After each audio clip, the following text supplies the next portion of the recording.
అంత తక్కువ అడిగారా మా డాడీ? నా ఫోటో వెబ్సైట్ లో పెడితే 1 crore రావచ్చు. మీరు కూడా కన్యాశుల్కాన్ని సపోర్ట్ చేస్తున్నారా? తప్పండి.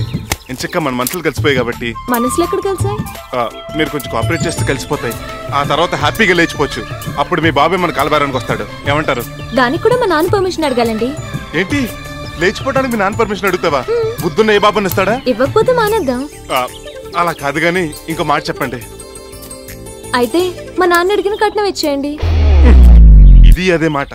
ఆ చెట్టుకాయ కదా మరి. హ్యాపీగా బిజినెస్ చేసుకోకుండా అనవసరంగా లవ్ లో పడ్డాను. అయినా వాడేంటి కాట్లో కలిసిపోయిన కన్యాశుల్కాన్ని మళ్ళీ పెళ్లిపేటల మీద తెస్తానంటాడు. పిల్ల రేంజ్ లో ఉంది మరి, డబ్బు అరేంజ్ చేసుకో. కన్నింగ్ ఏడేదని చెప్తావు, నీకు చెప్తే నువ్వు వాళ్ళని ఎంకరేజ్ చేస్తావేంటి? వచ్చేస్తుంది. గ్యాసా కాదు, ఐడియా. ఏంటో త్వరగా చెప్పరా బాబు. కక్కకుండా కడుపు రావాలంటే ఎలా వస్తుంది? నువ్వు కూడా కమర్షియల్ అయిపోయావు. సర్లే, 25 రూపాయలు ఇస్తాను చెప్పు. 25,000 ఇస్తే చెప్తా. ఆడు కోట్లో కోటర్ అడిగాడని నువ్వు లక్షలో కోటర్ అడుగుతున్నావా? 100 ఇస్తా. 100 ఇస్తావా? అలా డిసైడ్ అయిపోయావా? మడిచి బ్యాక్ పాకెట్లు ఎట్టుకో. ఇదిగో ఆగు. ప్రతి వాడు బెదిరించేవాడే.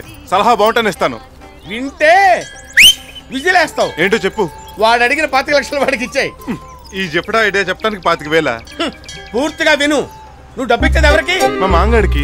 ఆడికి ఆల్రెడీ 55 క్రాస్ అయింది అంటున్నావు కదా. ఇంకా 5-6 ఏళ్ళకి వాడు ఎలాగో దండేసుకుంటాడు. లేదంటే నువ్వు వేసేస్తావు. అప్పుడు ఆస్తి ఎవరికి వస్తుంది? ఒకతే కూతురు కాబట్టి ప్రణతికి వస్తుంది. ప్రణత్ ఎవరు? వాడు కూతురు కాదు, నీ భార్య. నీ భార్య ఆస్తి నీ ఆస్తే కదా.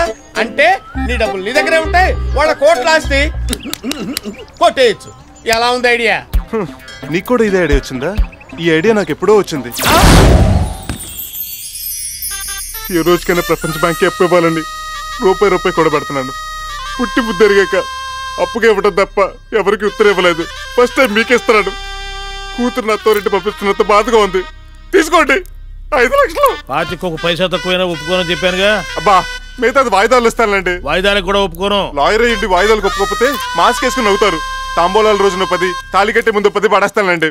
అయితే ముహూర్తం పెట్టిచ్చేస్తా. అయితే ఈ గ్యాప్ లో మీ అమ్మని బయటకు తీసుకెళ్లి ఓ డియోట్ వేసుకోవచ్చా? శుభ్రంగా. మీ స్టాఫ్ ను కూడా తీసుకెళ్ళేసుకో. డ్రీమ్స్